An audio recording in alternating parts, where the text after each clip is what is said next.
Students इसमें experiment में find the tension find करेंगे इन द स्ट्रिंग्स। दो स्ट्रिंग्स होंगी by balancing a metre rule on the stands. जी आप देखिए ज़रा, दो स्टैंड हैं, उसके ऊपर मीटर रूल जो है ना बैलेंस किया हुआ है। एक ये वाला स्टैंड है, स्प्रिंग बैलेंस है, स्टैंड के अंदर ना स्प्रिंग बैलेंस लगा हुआ है, और नीचे उसके क्या डाला हुआ हमने, मीटर रूल। एक स्ट्रिंग है इधर, अगर आप स्ट्रिंग देखें ना, धागा आपको ये वाइट कलर में नजर आ रहा है, यस, यहाँ से ये वाइट धागा, इसको स्ट्रिंग बोलते हैं। इसके अंदर हमने टेंशन फाइंड करनी है। और दूसरी स्ट्रिंग ये है धागा, इसके अंदर भी हमने टेंशन फाइंड करनी है। तो आपको नजर आ रहा है कि हमने दो स्प्रिंग बैलेंस स्टैंड में लगाए हुए हैं, उसके नीचे क्या हमने थ्रेड बांधा हुआ है, तो थ्रेड के अंदर मीटर रूल हमने बैलेंस किया है। ये है मेथड। इस मेथड से आपने इन दोनों स्ट्रिंग्स के अंदर टेंशन फाइंड करनी है। तो अब मैं उसका प्रोसीजर डिटेल में बताता हूँ आपको। जी, इसमें सबसे पहले आपने एक मीटर रूल देखिए आप किस तरह से वेज के ऊपर बैलेंस किया है। ये जस्ट थोड़ी देर के लिए बैलेंस होता है, बाद में फिर नीचे गिर जाता है। जी स्टूडेंट्स, आप ये नोट करें ये किस जगह पे बैलेंस हुआ है, ये वो आपने रीडिंग नोट करनी है। मुझे लग रहा है ये 49 से एक स्टेप पीछे है, यानी 48.9 सेंटीमीटर। जी तो आप देखिए लिखा है position O of the centre of gravity. ये सेंटर ऑफ ग्रेविटी जो हमने फाइंड किया उसकी पोजीशन मीटर रूल पे आई है 48.9 सेंटीमीटर। ये नोट कर ली। जी स्टूडेंट्स देखें, हमने इसको इस तरह लूप के अंदर डाल दिया है मीटर रूल को। ये ऊपर हमारा जो लगा हुआ है ना 250 ग्राम वाला जो है ना, ये है स्प्रिंग बैलेंस। जी इस साइड से भी प्लीज इसको लूप में डालिए मीटर रूल को। जी जी प्लीज, ये देखिए किस तरह से इसको लूप के अंदर ऐसे डाल रहे हैं। यस, ये डल गया, छोड़ दें अब इसको। जी ये देखिए थ्रेड जो हमें नजर आ रहा है ना, ये टेढ़ा है, ये देखिए इधर को तिरछा है। तो इसके लिए स्टैंड को थोड़ा पीछे, प्लीज स्टैंड पीछे करना ताकि थ्रेड सीधा हो जाए। थ्रेड को वर्टिकल और प्लीज मूव कीजिए, और कर दीजिए, और कीजिए। यस प्लीज, यहाँ देखिए थ्रेड जो है ना वर्टिकल पोजीशन में आ गया। अब दूसरा करते हैं। जी ये थ्रेड हमें पहले ही नजर आ रहा है वर्टिकल पोजीशन में है। अगर ये वर्टिकल पोजीशन में ना हो, यानी टेढ़ा हो, एक साइड को हो, तो आप स्टैंड को आगे पीछे करके इसको सीधा कर सकते हैं। जी स्टूडेंट्स, अब आपने ना इस मीटर रूल को लेवल करना है, यानी हॉरिजॉन्टल करना है। उसका मेथड में, हॉरिजॉन्टल का मतलब है कि इधर से भी उतना ही ऊंचा हो टेबल से, इधर से भी टेबल से उसकी हाइट एक जितनी हो। तो ये हाइट देखना मैंने कैसे इक्वल करनी है।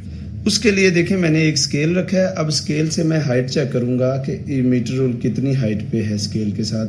तो ये आपको नजर आ रहा है 7 सेंटीमीटर है। तो दूसरी तरफ से भी हमने 7 सेंटीमीटर ही इसको करना है, यानी इसको ऊपर नीचे अगर करना पड़े ना हमें, तो किस तरह से करेंगे। ये जो इधर लगा हुआ ना क्लैंप, ये यहाँ से हम इसको नीचे या ऊपर कर सकते हैं। जी ये दूसरी तरफ हमने स्केल देखा है, तो इधर भी उसकी हाइट 7 सेंटीमीटर ही कर ली है। इस तरह ये हॉरिजॉन्टल हो गया है। ये जो हमने स्केल, ये मीटर रूल है ना, ये हमारा हॉरिजॉन्टल हो गया है। जी स्टूडेंट्स देखिए, अब हमारा ये जो स्केल है ये फुल हॉरिजॉन्टल पोजीशन में है। अब हम स्प्रिंग बैलेंस से रीडिंग्स नोट करेंगे। जी ये जो लेफ्ट साइड पे है ना स्प्रिंग बैलेंस, इसका नाम हम S1 लिखेंगे, और इसकी रीडिंग आप प्लीज इधर से नोट करिए कितनी है। जी ये मैंने जूम इन किया है, आप रीडिंग नोट कीजिए। 75 के बाद 76, फिर 77 है, तो ये रीडिंग आ गई 77 ग्राम्स। जी और ये दूसरी तरफ में आया हूँ, आप दूसरे स्प्रिंग बैलेंस की रीडिंग नोट कीजिए। ये पूरी 75 ग्राम्स आ रही है। जी ये टेबल में आपने पोजीशन से नोट कर ली। ए जो है ना लेफ्ट साइड वाला था, उसकी पोजीशन 7, उसकी रीडिंग थी 77। सॉरी ये 77 आगे लिखना था इधर में। सॉरी बच्चों, ये गलती से हो गया, ये पोजीशन नहीं थी, ये तो वेट था। ये असल में इफ्तिकार जो है ना मुझे डिस्टर्ब कर रहा है, बार बार ये स्टैंड्स मांग रहा है, ये वाले के एक्सपेरिमेंट करना है इसने, इस वजह से मिस्टेक हुई है। तो ये था वेट दोनों का, तो वेट को मैंने इधर ऐड किया है 77 प्लस 75, तो आया 152 ग्राम। तो इसको न्यूटन में करेंगे तो 1.52 न्यूटन बनेगा। तो ये एक्चुअली हमने इधर नोट करना था weight of the metre rule 1.52 newton. हमने मीटर रूल का अभी तक वेट फाइंड किया है सिर्फ। जी, अब हम मीटर रूल की पोजीशन चेक करेंगे कि वो जो स्ट्रिंग है वो किस पोजीशन पे है। उसकी पोजीशन मुझे जो नज़र आ रही है ये है 3.5 लिख देता हूँ मैं। 3.4 लिख लें या 3.5, ये आप अपनी आंख आगे पीछे करेंगे तो रीडिंग ख़राब हो जाएगी। बिल्कुल इसको फ्रंट से रीड करना है तो मैं 3.5 नोट कर देता हूँ। और ये राइट साइड पे जो है इसकी पोजीशन 93.7 है, ये मैंने नोट कर ली। जी, ये पोजीशंस नोट कर ली। जो ए था उसकी पोजीशन थी, यानी जो लेफ्ट साइड पे था 3.5 सेंटीमीटर थी, और बी जो था राइट साइड वाला उसकी 93.7 थी। हाँ जी, अब ज़रा देखिए, हमने थोड़े से इनके नाम रख दिए। ये जो लेफ्ट साइड पे उसका नाम स्प्रिंग 1 है, यानी S1 है स्प्रिंग बैलेंस। ये राइट साइड वाले का नाम है S2। ये देखिए, अब हम क्या करेंगे कि इन दोनों के दरमियान डिस्टेंस फाइंड करेंगे। यानी ये जो B है, B से लेके A तक का डिस्टेंस, B की पोजीशन थी 93.7, A की पोजीशन थी 3.5। इन दोनों को इसमें से ये माइनस किया तो आपके पास आंसर आएगा 90.2। तो वो आपने देखें distance of S1 from B से S1 का डिस्टेंस 90.2 नोट कर दिया। जी, अब हमने ना ये W जो इसका वेट था, जहाँ सेंटर ऑफ ग्रेविटी था मीटर रूल का, उसकी पोजीशन थी 48.9। और अब हमने इसका डिस्टेंस फाइंड करना है, यानी ये B से ये कितनी दूर है। तो B की पोजीशन हमें पता है 93.7 थी, उसमें से ये आपने 48.9 माइनस किया तो आ गया 44.8। यानी यहाँ से हमें पता चला कि ये जो B है ना, इसको हमने पिवट पॉइंट लिया है। सारे डिस्टेंस यहाँ से मेजर कर रहे हैं। तो B से इसका डिस्टेंस है 44.8। इसका नाम हमने B लिख लिया, छोटा स्मॉल b। और ये B से जो इसका S1 का डिस्टेंस था वो आया 90.2। तो हमने ये दोनों नोट कर लिए।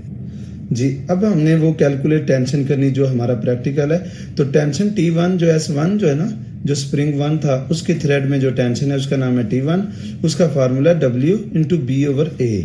और इसी तरह ये T2 का भी फार्मूला है W इंटू ऊपर A माइनस B, नीचे A लिखना है। जी, ये उसी T1 वाले फार्मूला लिखा, उसमें W वेट लिखा जो मीटर रूल का 1.52 था, B और A की वैल्यू पुट की तो इसका आंसर आ गया 0.75 न्यूटन। और इसी तरह T2 फाइंड करना था, ये भी W लिखा, ऊपर A माइनस B था, नीचे इसके A लिखा, तो इसका भी हमने आंसर निकाला 0.76 न्यूटन आ गया। जी, ये दोनों हमने टेबल के अंदर नोट कर दी।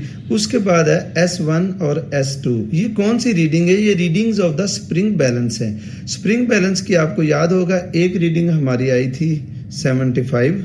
जी, ये इधर लिखी हुई है 75 और दूसरी 77 थी। इन दोनों से हमने वेट फाइंड किया था, क्योंकि जब उसने ना ग्राम्स में बताया था, लेकिन जब हम न्यूटन में कन्वर्ट करेंगे ना तो 100 पे डिवाइड करना होता है। तो इस तरह न्यूटन में ये उनकी रीडिंग्स थी। ये मीटर रूल का पूरा वेट था। तो अब ये हमने S1 में रीडिंग लिखनी है, ऊपर वाली S2 में लिखनी है।